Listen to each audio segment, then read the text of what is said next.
Other folks can join in as they see fit. But good morning, everyone who's joined us.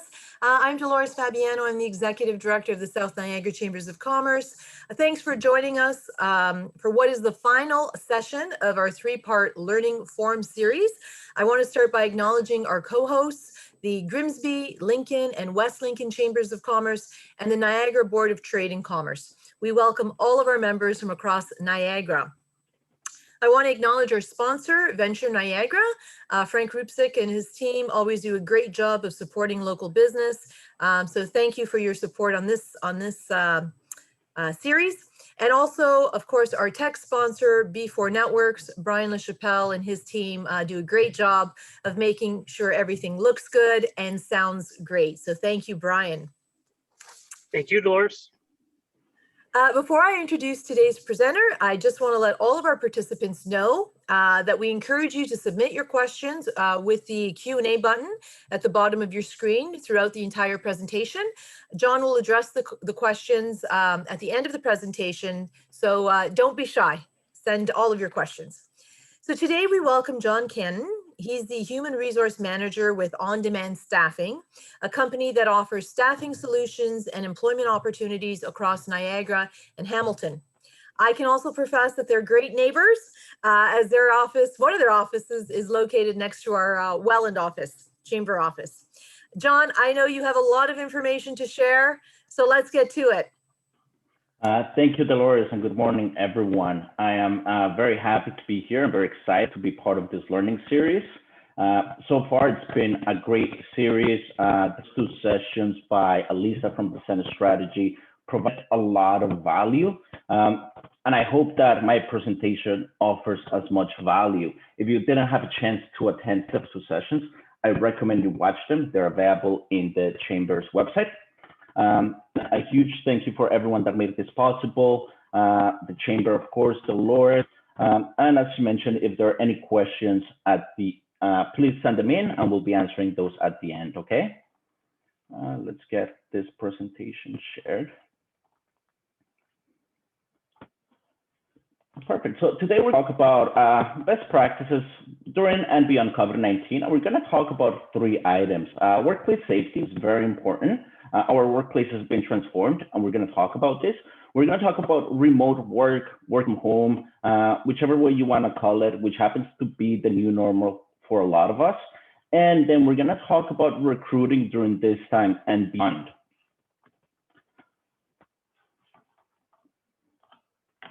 First, I'd like to start with a little disclaimer. This information is intended to communicate a summary, measures, legislation, best practices to help us navigate this emergency. This material is not legal advice and not to be taken as an interpretation of the law. And if there's this up-to-date information, but if there's any conflict difference between this information and any applicable legislation or regulation, that legislative regulation prevails, and that is very important. First, we're going to talk about workplace safety and general measures that we can all take working in this new environment. And this applies for all businesses. Before we get into those measures, we're going to talk about employer responsibility. As employers, we still continue to have a responsibility, whether our employees are working from home or they're working at our location, our office, our warehouse, our production plant. And that responsibility under the Ontario Health and Safety Act. And part of that responsibility is making sure that all the equipment, all the materials, or the protective device prescribed by any other legislation are maintained, are used, and are available to those employees. And as well, those procedures or those rules that any other legislation prescribes are carried in the workplace. And the legislation that's affecting us the most at this moment is the new legislation that came into play due to COVID, Regulation 8220, 26320, and 36420, which really tell us the environment and the rules for each levels of the or of the colors of the zones that we're in. It's important that we do that because that's our obligation. Now, there's additional obligation under Ontario Health and Safety Act and Employment Labor Act, but we're gonna focus around COVID-19. When we talk about workplace safety, this concept we're gonna talk about now is a very simple concept that is gonna really guide us on what we can do to maintain workplace safe. And this is not only during COVID, but beyond COVID. And it is the hierarchy of controls. The hierarchy of controls is just 5 levels. And it's, as I said, one of the most important tools that we have to combat COVID-19 out of the workplace and to make sure that our workplaces are safe. The first level in the hierarchy of control is the most effective, and it is elimination, physically removing the hazard. This has resulted in working from home. Now, in the workplace, to eliminate COVID from the workplace, the one thing that we can do is limit the number of people that come into the workplace, prevent people from coming to the workplace, and especially prevent anyone that has any known symptoms of COVID-19 or has come into contact with COVID-19 to come into contact with our employees or the workplace. In order to do this properly, we really need to assess the need to report to the workplace, not only in a person-by-person basis, but also in a job basis. And we need to make decisions according to that. We need to assign remote work when possible, and we need to make sure that we facilitate technologies that are gonna make this remote work possible.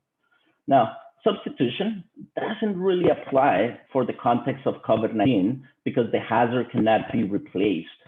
An example of substitution would be if you use a chemical at work for any procedure, whether it's cleaning, whether it's treating, anything, and that chemical may be harmful, replacing that by another chemical that gives the same results, but is not as harmful or harmful at all. But once again, in the context of COVID-19, substitution doesn't really apply. The next level are engineering controls. Engineering controls is basically when we design out the hazards that exist in the workplace. It could be costly, but it tends to be effective. Things that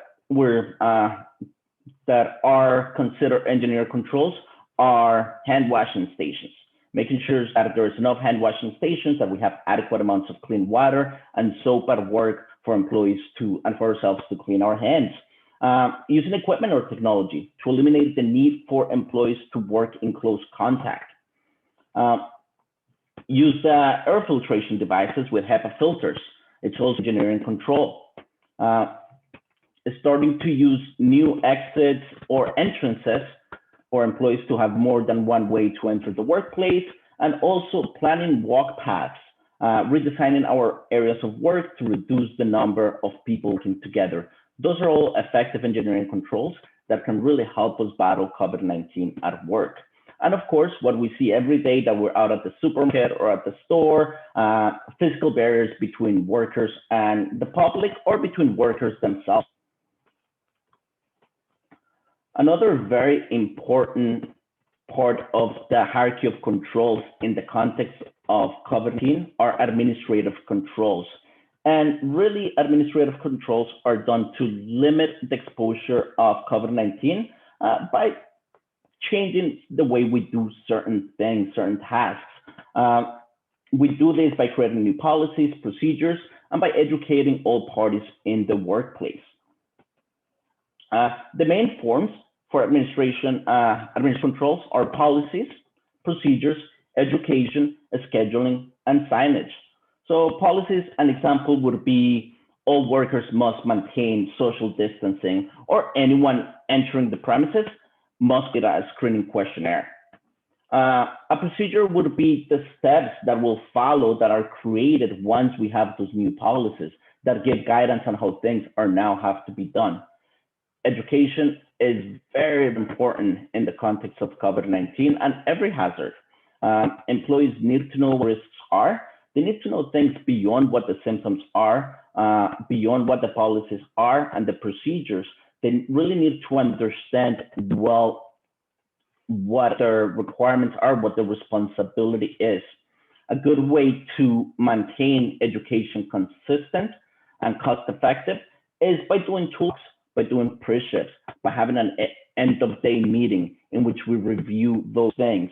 And signage, of course, we see it everywhere now with COVID-19, reminders with appropriate messaging around the workplace that directs employees or remind them of what the rules are, the new procedures are. And finally, at the very bottom of the hierarchy of controls, we have personal protective equipment. And personal protective equipment is used because the hazard is now potentially at the person, and it should be one of, or not one, the last resource that we use to manage hazards in the workplace. We're talking about gloves, protective eyewear, coveralls, and respiratory protection of all kinds. Now, you should not be used personal protective equipment alone. It should be used in concert with all the other levels of the hierarchy of controls. When we are looking at the hierarchy of controls, we always shoot at the top for elimination, for substitution, and we try to stay away from using PPE as the solution, although sometimes it is the only thing that we can do. The nice thing about this concept is that it is very simple and it applies to all different potential hazards in the workplace and all different workplaces. When we share the presentation, I'll have a little bit more information about those who want to read it. Now that we understand what our responsibilities are at the workplace and how we can maintain certain hazards and know that the best way to prevent COVID-19 from spreading in the workplace is by staying away from the workplace, we're going to talk about working remotely. And the first thing I want to talk about is, again, employer responsibility. Just because our employees are not at home, are not at the office, doesn't mean that we as employers no longer have responsibility. We have the responsibility to accommodate, and that's our obligation under Ontario's Human Rights Code, and that is not going away. We also have other responsibility through other applicable legislation other than the Ontario Health and Safety Act, but we have the Labor Code and the Ontario Workplace Safety and Insurance Act of '97. So there's a lot of legislation that still applies to workers who are working from home. One of the most important is WSIB. For those of us who are registered with WSIB, coverage extends to employees as long as they're in the course employment. That means while we're working from home. And that is very, very important. We're going to talk about that in just a little bit as we go through working remotely. Now, working remotely is definitely new for a lot of people. It really only started to become a normal thing within the last year. And it wasn't really something that a lot of people had access to. It was only exceptions. But now is the normal. Before COVID-19, we really had a fear that employees were not going to work as hard if they were at home as if they were at the office. We also thought that employees would have been distracted by household responsibilities if they were working from home. There was a fear that employees may not be responsive to clients or managers. We thought that collaborating remotely was going to be very, very difficult.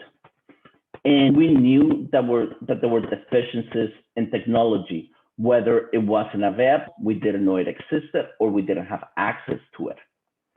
And there was a lot of concerns about confidential information and the security of that.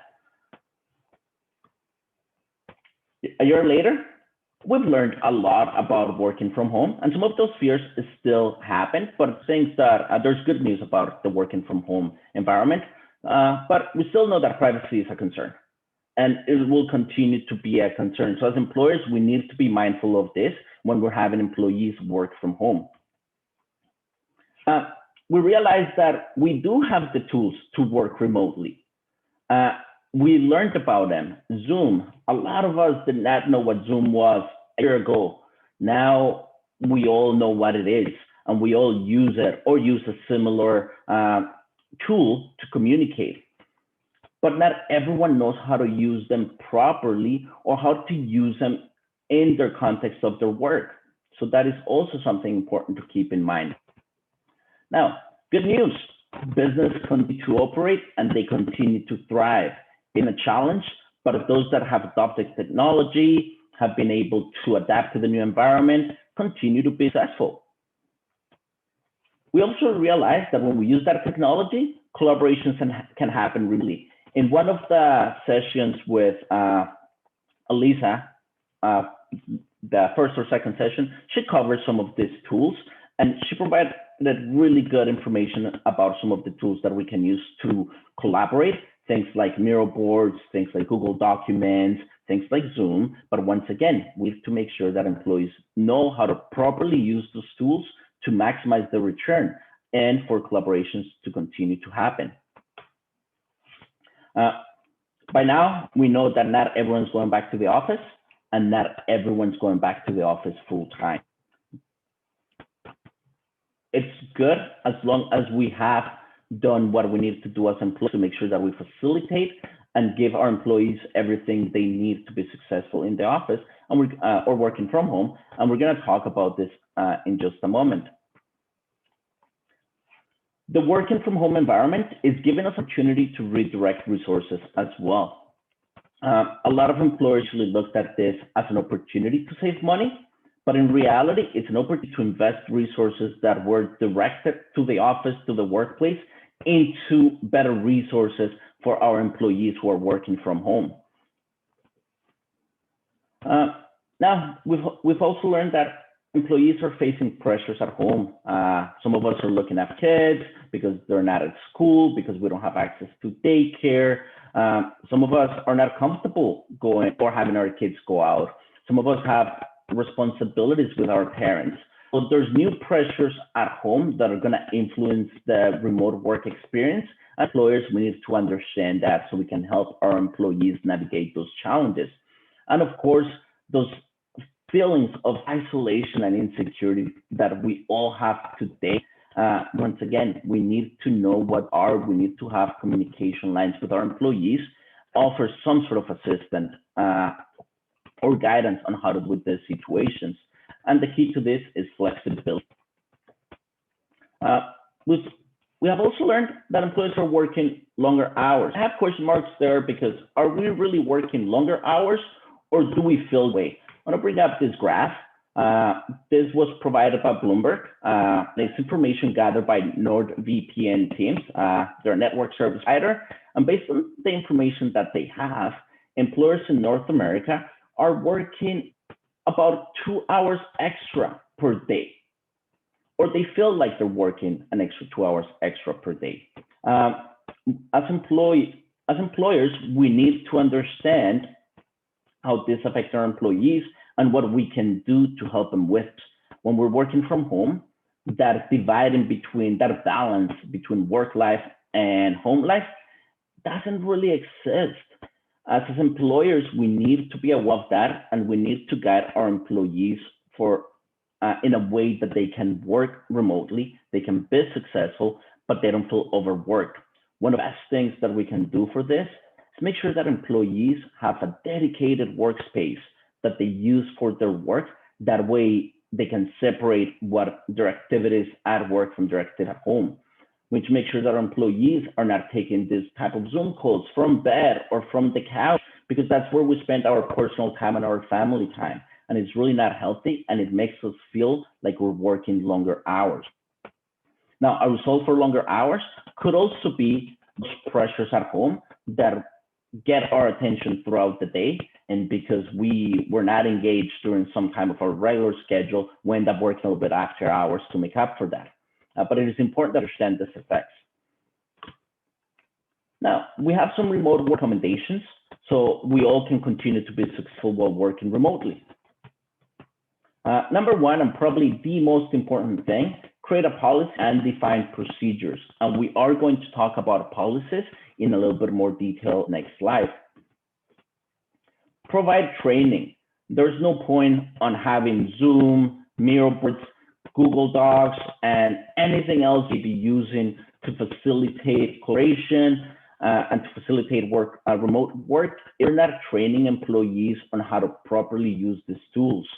We can't expect that because we've been in this environment for the last year. We all have learned to master this without proper training. Super important. We need to be ready for assistance and accommodations. As I mentioned, we all have the pressures, new things that we deal with during this time. As an employer, if we want a healthy, productive workforce, we need to offer assistance, and accommodations are not only important for this, but they may fall under our requirement under legislation. Very, very important that when an employee contacts us about accommodations working from home, we understand what they are and what our responsibility under legislation is. We also need to evaluate the resources and identify needs. Over the last year, a lot of us have noticed that there's new needs in the business, and we really need to evaluate what resource we have available. Things that we need to keep in mind is, do we really have the right license and the right software to be able to be successful? Do we need to invest on this?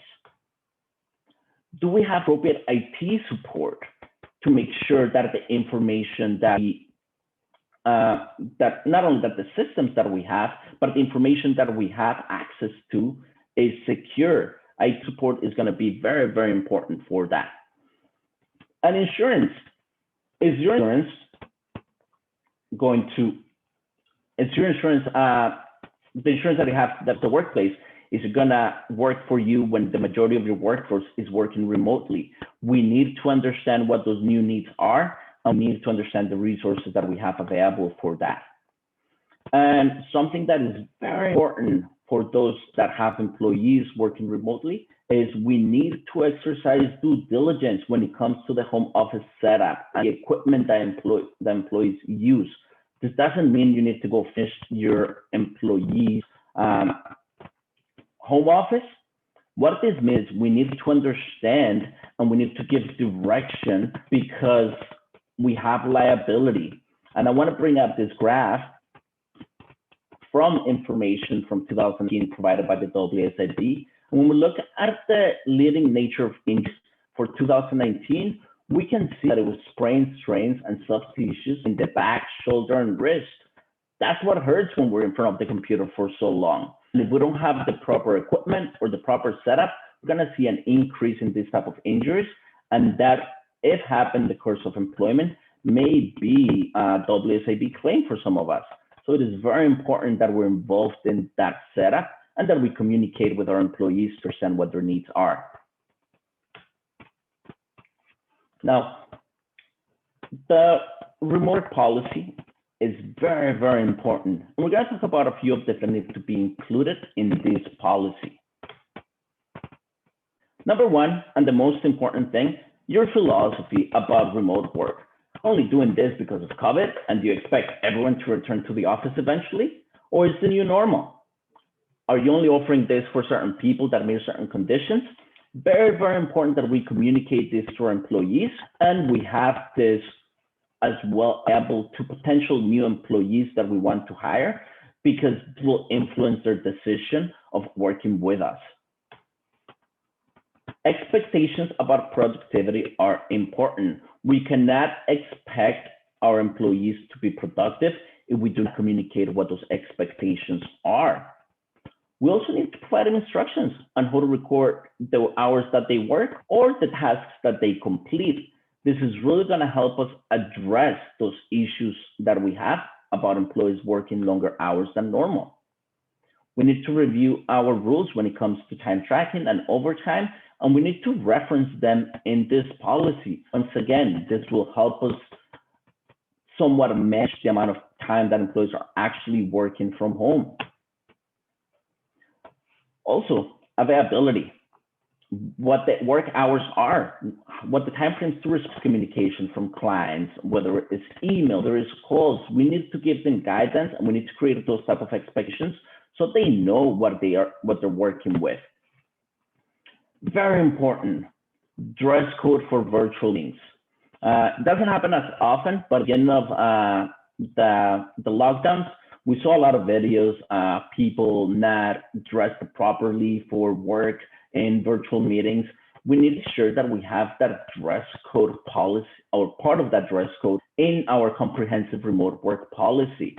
This can also have an beneficial effect, providing some difference or a balance between your work life and your home life when you're working from home all day. Also, expectations about working remotely and in location. Are employees required to return to work at some point? Are we going to have employees come to the office for specific activities? Are we having employees go to visit clients when needed? That type of expectations on how those things are going to work together need to be communicated within this policy. Now, super important, and I've talked about this before, how to protect confidential information and intellectual property. We need to provide instructions. We need to give our employees the knowledge and the tools that they need to be able that we protect that information. We also need to establish a structure, architecture for decision making and effective communication. Who do I report to? Who do I communicate work that I've done? If I need anything for different things during my workday, who is the person to go to? It needs to be communicated so we continue to be efficient. When we're at work, we all have a policy of the use of electronic systems. We need to review that policy and we need reference. We're talking about the use of internet while we're working. We're talking about the use of cell phones, any other electronic systems that we may use. That policy needs to be reviewed, needs to be referenced in our comprehensive remote work policy. High-speed internet access. Some of us take for granted, but we are in a rural area and not everyone may have access to high-speed internet. So we need to talk about that, how that's going to affect our ability to work from home. Very important that those things are referenced. Also, the cost of setting up a workstation at home needs to be part of the conversation. If the employer is providing any resources for that, it's to be communicated. Once again, we're not responsible for furnishing our employees' work office, but it may be a good idea to understand what their needs are, because if they don't have the proper setup, we may be facing WSIB claims down the road. So very important that we reference this and we talk about it with our employees, and then we provide the information in the remote work policy. And finally, we make sure that the policy does not interfere with the employees' human rights under legislation. That's very important, but not only make sure that it doesn't do so, but let's communicate within the policy that we've made sure that it does not interfere with their human rights. Very, very important. If you cover those items, you will have a very comprehensive work policy that is going to help you manage your workforce and is going to help you attract new talent in the future. Another thing about policies is we need to review them. It's not just the remote work policy, but every policy that we have in the workplace. Times change. We need to review them and make changes so the policy makes sense. Now, we are to talk about employment, what we've seen over the last year, employment trends, and what recruiting looks like and will potentially look like.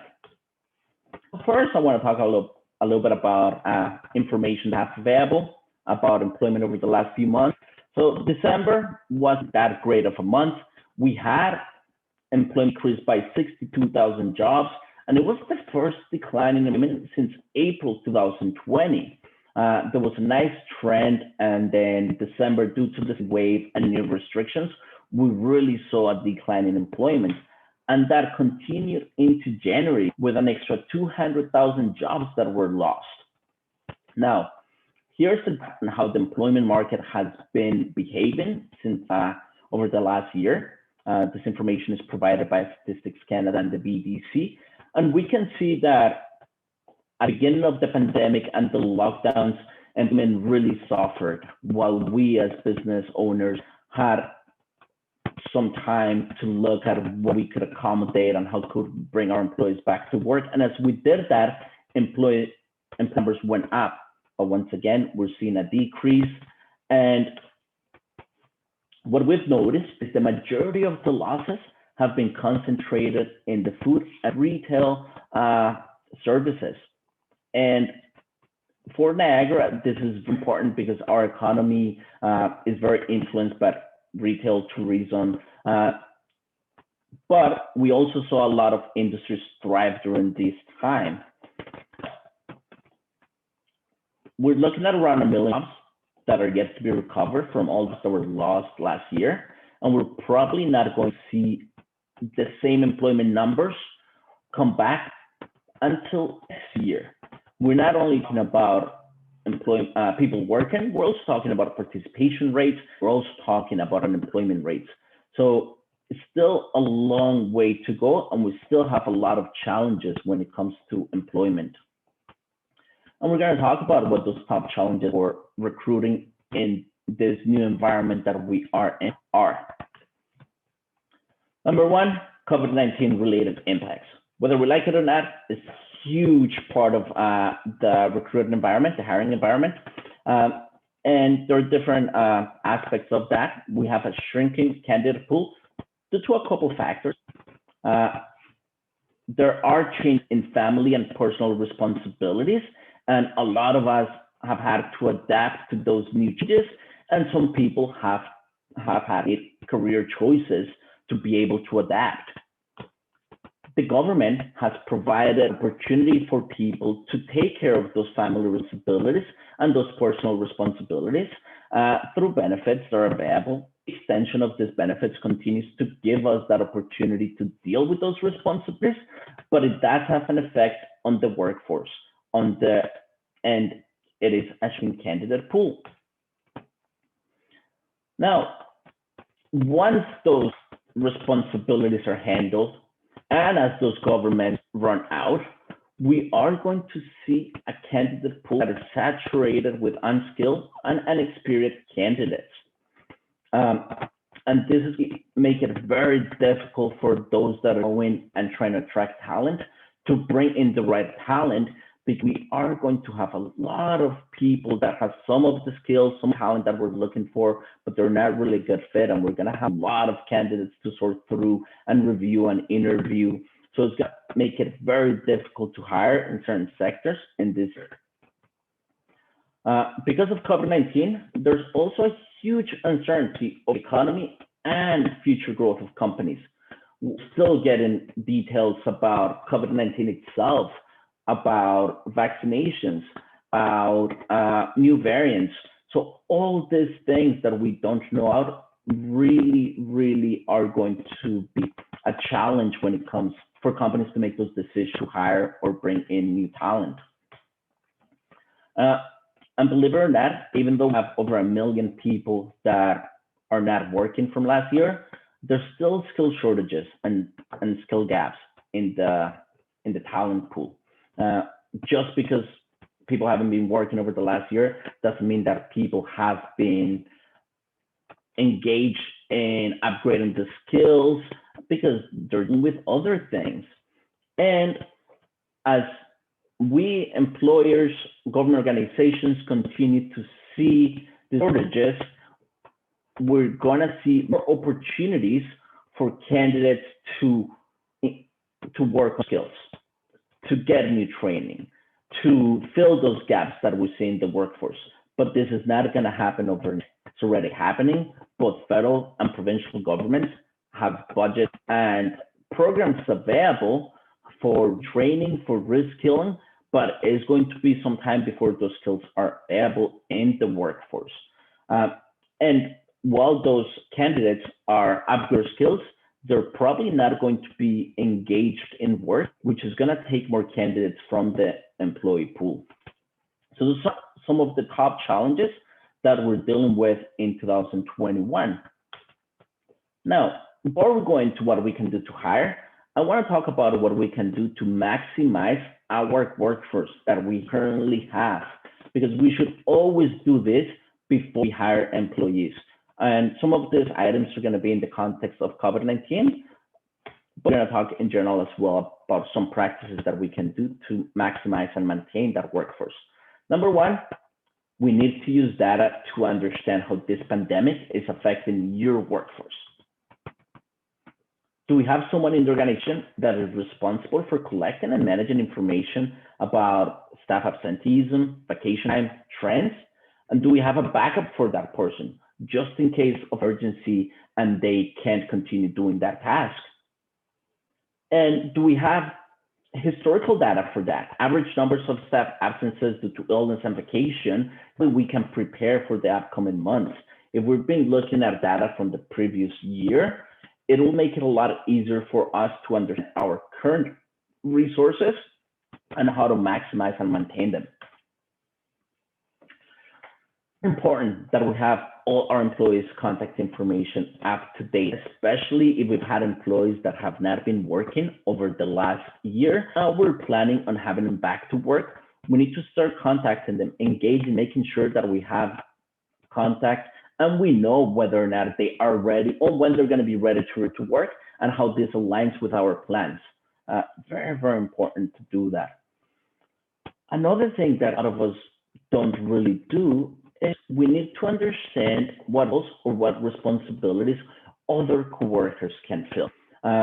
One of the main skills that companies are looking for today is flexibility, and we need to have flexible roles.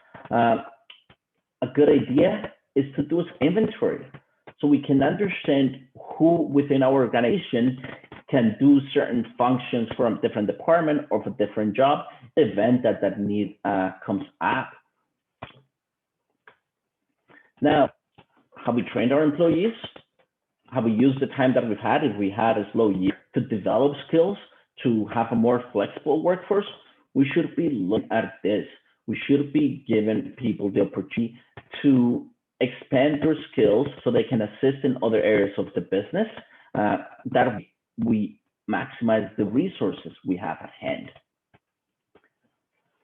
We also need to look at the responsibilities that can add within our existing workforce and see whether volunteers or third-party external contract workers can do these jobs for us, just in case of an temporary increase in demand or a staff shortage. Having this defined beforehand is going to make us better at reacting to those concerns.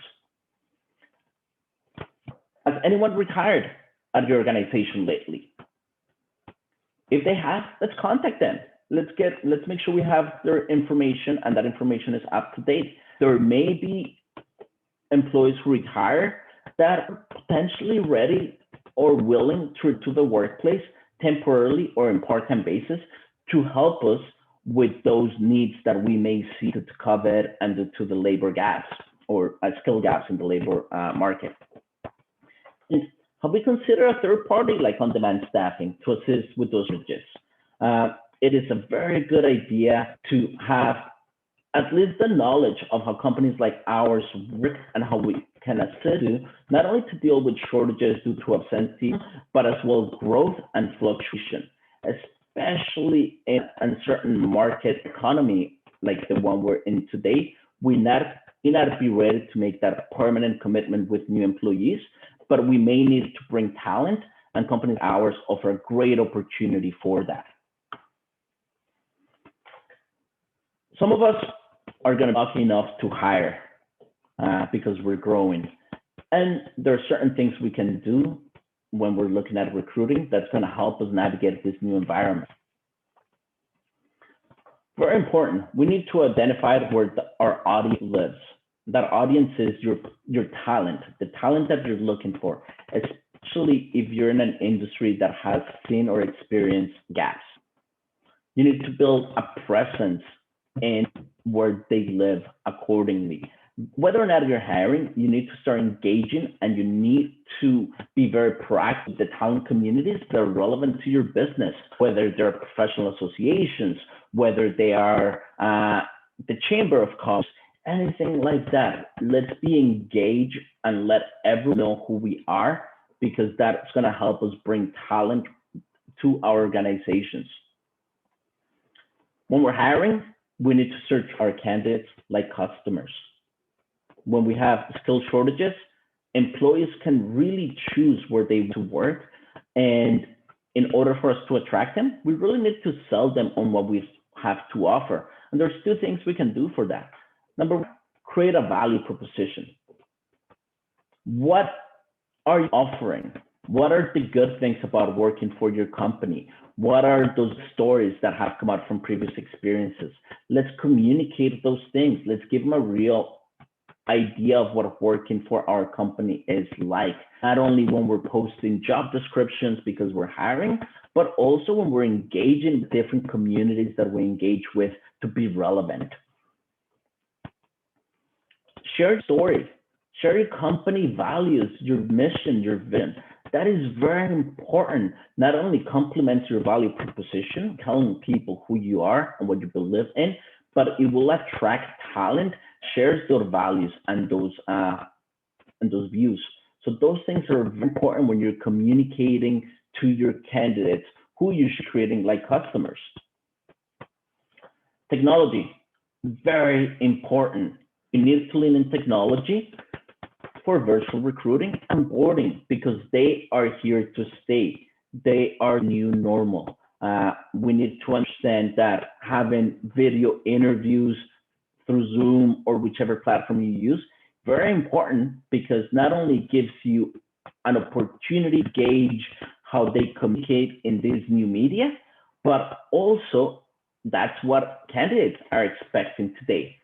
And that need to sign paperwork, to come into an office, to do all your tax work once you hire contracts, that's no longer the person. Onboarding, virtual onboarding is also here to stay. And we should make investments to facilitate this, but during a safe way that protects our information and our employees' information. Whether or not you're hiring, make sure that you're engaged with those potential candidates. You could be engaged through blogs, social media, presentations like this. I mean, we have now so many opportunities to be engaged, and we need to do that, even if we're not hiring, because it creates a brand that is going to attract talent, top talent, when we're ready to hire. And we talked about flexibility. We're looking for flexible employees now in the workplace. One of the number one things that employers are looking for. Well, we need to hire those candidates for flexible roles.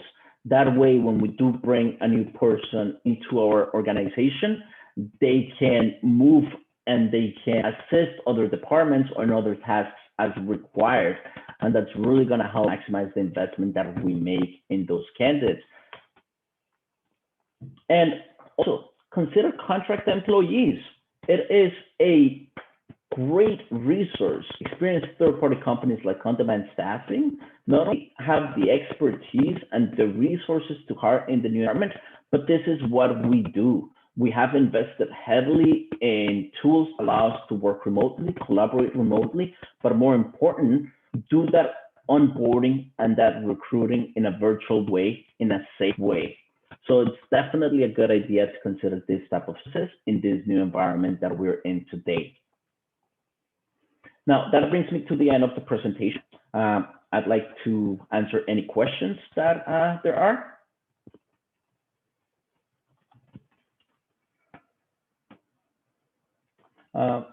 Okay, so I have a question from someone, and it was just about the services that we offer. Whether or not on-demand staffing can help clients with possible permanent hiring. Yes, we do. What we do is we help you with all your needs when it comes to recruitment and human resources. So whether you're looking to hire today, whether you're for a permanent role, for a term role, full-time, part-time, we really have an ability to customize our services to meet your needs.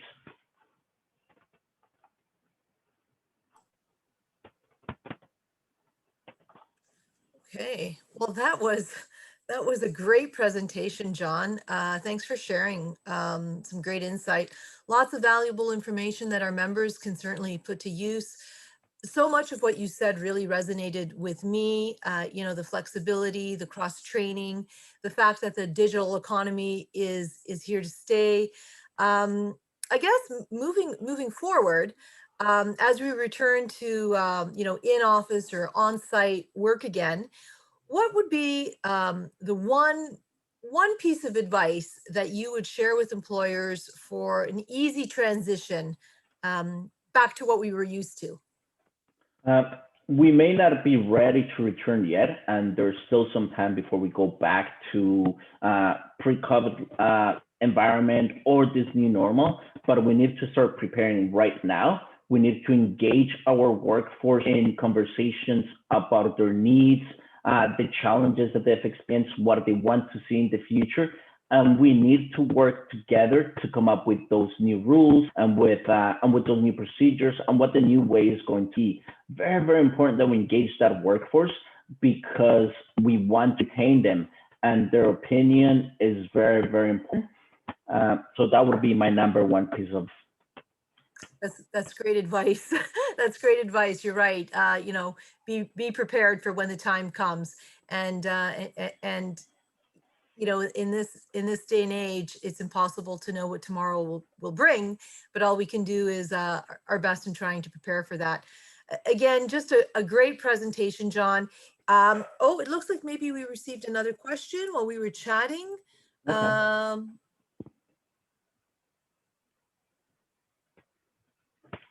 Okay. Yes. So we have a question from Vern. Congrats on a job well done, Jhon. My hiring staff from outside of our geographic area, any aspects to take into consideration regarding hiring out of region candidates? That's a question for you, Jhon.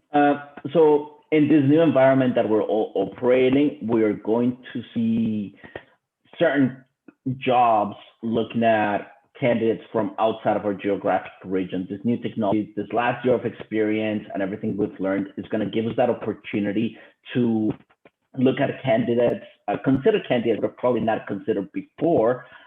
Things we need to consider when we're hiring out of region candidates. Number one, whether or not we have needs for them to be at the office or to meet clients at any point, and how difficult that's going to be.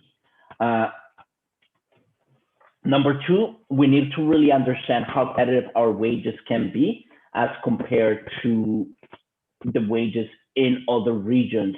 Because if we don't have competitive wages, we're not going to be able to attract top talent from other regions. And at the same time, we have to go back to that value proposition, our values, our vision. Whenever we're hiring candidates within or out of region, we need to make sure that we communicate those things so they understand the environment in which they're going to live today. They understand what the company is all about, and we attract people that share those values and those beliefs. Yeah, great points. We have a question from Rebecca. How scalable are your services to smaller environments? There are a lot of smaller businesses in Niagara that could use your services. Great question. Yes, that's a question. Thank you very much. We are very well positioned to assist businesses of different sizes. We have worked with very small businesses in the past for whom we provide part-time employees occasionally, and we also work with large corporations. Our goal is to identify your needs and to provide a view through the services that we offer, regardless of your. So any size business, we're more than happy and able to help. Okay. We have a question from Anita. Do you have any tips for a small company who hire contract consultants only? Hiring consultants could be a good move for the right company because you are separating yourself from a lot of the liability that comes with hiring employees. When hiring consultants, we need to do our due diligence selecting those consultants to understand what their services are, what the value that they offer is. But I see a lot of value in using third-party consultants for different types of work, like what Elisa presented to us over the last couple of meetings as a fractional CMO. I believe that for a small company, having access to the expertise that a consultant has for a reduced cost on a pay-per-use basis is a great opportunity. But we need to do due diligence into research because we've seen a lot of players move into the consultant world now that they're not engaged in working. We want to make sure that we hire someone that that understands sort of our values and shares them. Yeah, that's really important. And we'll take one more question. How does working with an agency like yours save business owners time and money?